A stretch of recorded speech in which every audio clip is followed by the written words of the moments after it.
le chef de l'État. Le président a donné la possibilité à 47 diocèses d'avoir $1 million chacun, chaque diocèse, pour des œuvres caritatives, pour le développement. Mise au point du secrétariat général de la SEMCO sur les propos du vice-premier ministre Jean-Pierre Bemba à l'endroit de l'Église catholique en République démocratique du Congo. Le secrétariat général de la SEMCO a suivi avec stupéfaction les propos ahurissants, discourtois et menaçants d'un ton martial du vice-premier ministre Jean-Pierre Bemba à l'endroit de l'Église catholique dans son interview à la radio Top Congo ce mardi 4 décembre 2024. Sans nous en cacher, ces propos belliqueux et trouffés de contre-vérités nous ont paru peu honorables pour un homme d'État de son rang. Nous trouvons particulièrement indécent de parler des politiciens en robe. Pour rappel, parlant de l'Église catholique, le ministre des Transports et Voies de Communication a commencé par affirmer que le président de la République a accordé à chacun des 47 diocèses la faveur de bénéficier d'un montant de $1 million pour la contribution des œuvres caritatives et de développement. Une première dans l'histoire de notre pays, s'est-il exclamé. Ensuite, il s'est interrogé si les ouvrages financés ont été réellement réalisés, insinuant par le fait même que les fonds octroyés pourraient avoir pris une autre destination. Nous comprenons bien l'ironie cachée derrière une interrogation apparemment innocente. Nous déplorons cette sortie médiatique émaillée d'allusions, d'attaques et de procès d'intention contre l'Église catholique en République démocratique du Congo. Nous sommes affligés de constater que M. Bemba ne maîtrise pas le dossier des projets financés par le Trésor public à la demande du chef de l'État. Au nom de la sagesse élémentaire, il aurait intérêt à s'informer davantage avant de prendre publiquement la parole. Revenons aux faits. La vérité est qu'il y a plus de 2 ans, à la demande personnelle et insistante du président de la République, conformément à la mise en application de l'accord cadre entre le Saint-Siège et la République démocratique du Congo sur les matières d'intérêt commun, le gouvernement de la RD Congo et l'Église catholique ont convenu de collaborer pour la mise en œuvre de projets sociaux et économiques à impact visible en faveur des populations locales à travers les 48 diocèses de la RD Congo.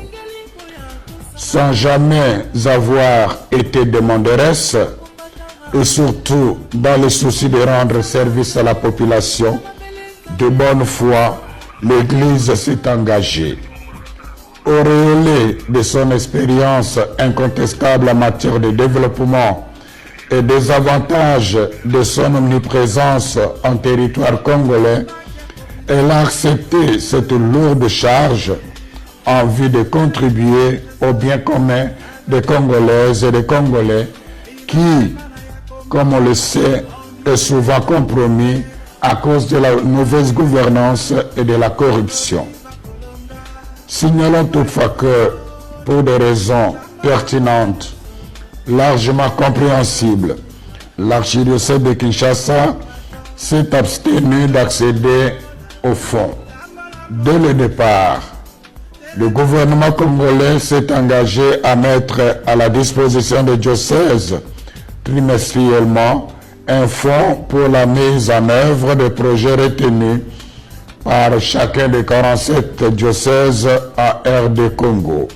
Pour des raisons de trésorerie, il n'a malheureusement pas respecté l'échéance, mais il n'a pas passé aux engagements pris.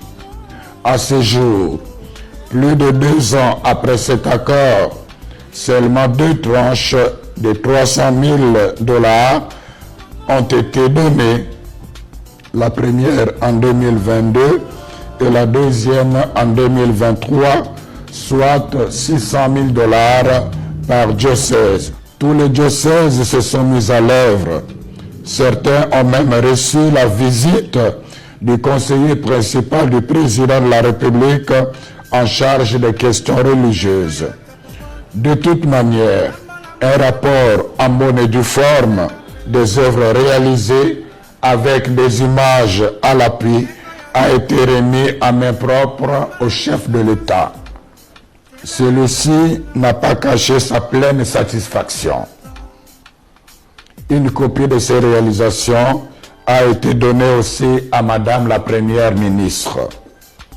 Par souci de loyauté et de transparence, en collaboration avec la presse de la présidence de la République, le secrétariat général de la SENCO a réalisé une émission sur le travail accompli.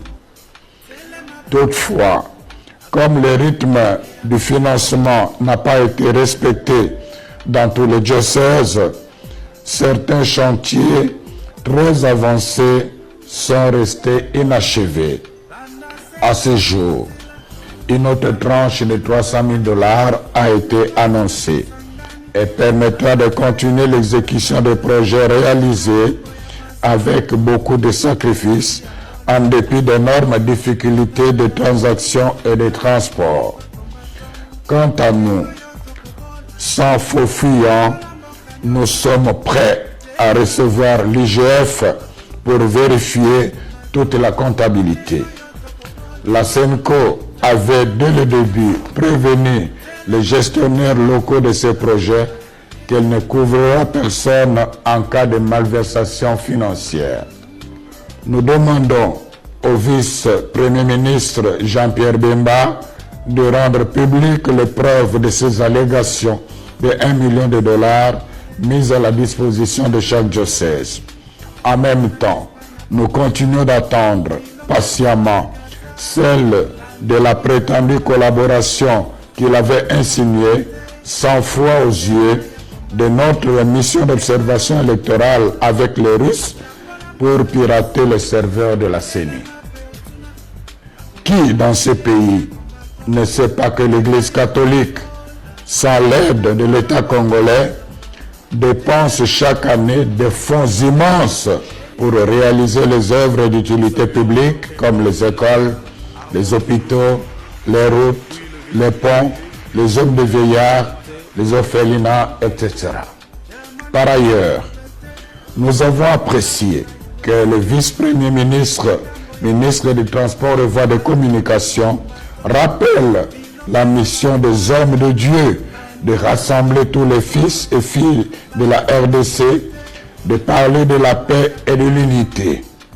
La question fondamentale est celle de savoir comment lui et ses alliés ont-ils accueilli les multiples appels de la SENCO ces dernières années au respect des principes démocratiques et des droits de l'homme, à la transparence du processus électoral et à l'organisation des concertations des représentants des forces politiques et de la société civile afin de renforcer la cohésion nationale et d'affronter ensemble les défis sécuritaires. N'est-ce pas au nom de la même paix que la SENCO demande de ne réviser ni changer maladroitement et imprudemment la Constitution? C'est toujours au nom de la paix que la même Église catholique avait demandé au VPM Jean-Pierre Bemba de ne pas s'engager dans un conflit armé post-électoral. Conflit qui a fait plus de 200 morts, dont les enfants en uniforme en 2007 en pleine ville de Kinshasa.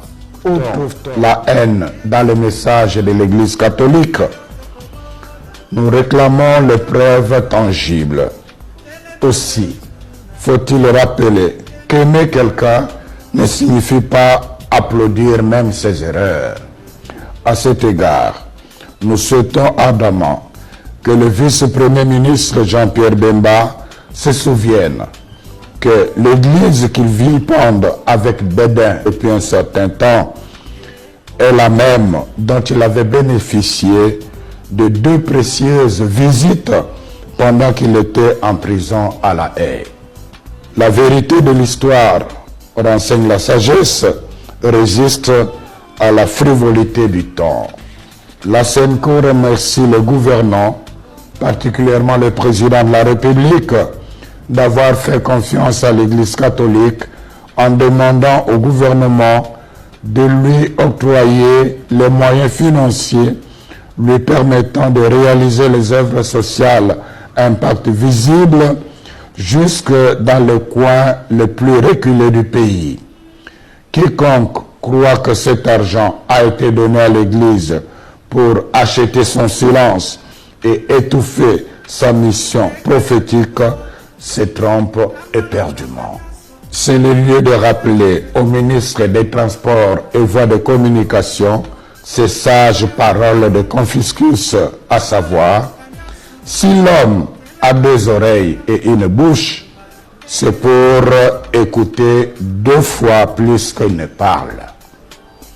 Puisse le Seigneur bénir notre pays et son peuple. Je vous remercie.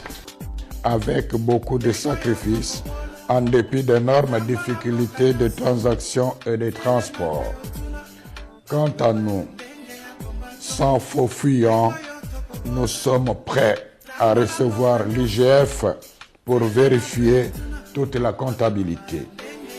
La SENCO avait dès le début prévenu les gestionnaires locaux de ces projets qu'elle ne couvrira personne en cas de malversation financière. Nous demandons au vice-premier ministre Jean-Pierre Bemba de rendre publiques les preuves de ces allégations de 1 million de dollars mises à la disposition de chaque diocèse. En même temps, nous continuons d'attendre patiemment celle de la prétendue collaboration qu'il avait insinuée, sans foi aux yeux, de notre mission d'observation électorale avec les Russes pour pirater les serveurs de la CENI. Qui dans ces pays ne sait pas que l'Église catholique, sans l'aide de l'État congolais, dépense chaque année des fonds immenses pour réaliser les œuvres d'utilité publique comme les écoles, les hôpitaux, les routes, les ponts, les hommes de vieillards, les orphelinats, etc. Par ailleurs, nous avons apprécié que le vice-premier ministre, ministre des Transports et Voies de Communication, rappelle la mission des hommes de Dieu de rassembler tous les fils et filles de la RDC, de parler de la paix et de l'unité. La question fondamentale est celle de savoir comment lui et ses alliés ont-ils accueilli les multiples appels de la SENCO ces dernières années au respect des principes démocratiques et des droits de l'homme, à la transparence du processus électoral et à l'organisation des concertations des représentants des forces politiques et de la société civile afin de renforcer la cohésion nationale et d'affronter ensemble les défis sécuritaires. N'est-ce pas au nom de la même paix que la SENCO demande de ne réviser ni changer? Je pense froidement qu'il y a de la mauvaise foi. Je pense que certaines personnes, que ce soit au niveau, comme je le disais, des politiciens en costume et les politiciens en robe, lorsque j'entends, je veux dire, les discours, ce sont des discours pour moi qui sont incendiaires et qui sont simplement des discours haineux. Même si on déteste le président, la manière dont certains parlent, certains chefs politiques de certaines confessions religieuses, lorsque vous les entendez parler... Monseigneur Amboko, c'est un... Je ne citerai le nom de personne. J'ai dit des confessions religieuses, et je dis certains responsables politiques de ces confessions religieuses. Les positions qu'ils prennent là-dessus Généralement, on ne parle pas que nous sommes en guerre, on ne parle pas des déplacés qui sont là. On attaque systématiquement avec une haine viscérale le chef de l'État. Le président j'étais à Isiro lors de la cérémonie pour Anuarit. L'archevêque de Lubumbashi qui a remercié le président, quand même, pour une fois, là-dessus. Mais c'est systématiquement les discours pour pouvoir soulever la jeunesse, soulever la population. Alors je dis très bien, ce pays appartient à tout le monde. Ce qu'on attend, nous, des hommes d'église, c'est qu'ils rassemblent, qu'ils parlent de paix, d'unité. Nous sommes en guerre, on est attaqué, notre pays est attaqué. Le pays, il y a des déplacés, plus de 2 millions de déplacés internes. Au lieu de pouvoir nous rassembler, devant la personne qui représente l'unité de ce pays, qu'on l'aime ou qu'on ne l'aime pas, mais le pays est attaqué. Non, on verse encore des discours incendiaires à l'intérieur de ce pays. Pourquoi? Quel est l'objectif? Je la connais. Et je vous dis que la prochaine fois,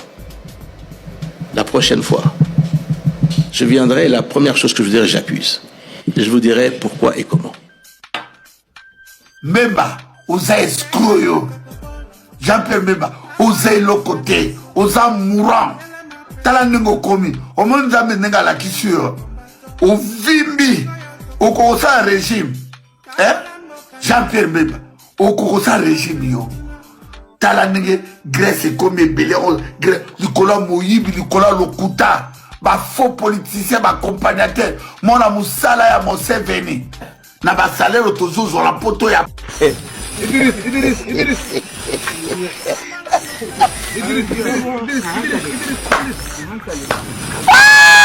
Chilombo Chintuntu Wangwalima Félix na sombeli au micro ko sentir nga mikolo yo bo on dirait tant na loba na munoko ata na ganga ko yoka kati mais na sombeli au micro ko sentir voilà.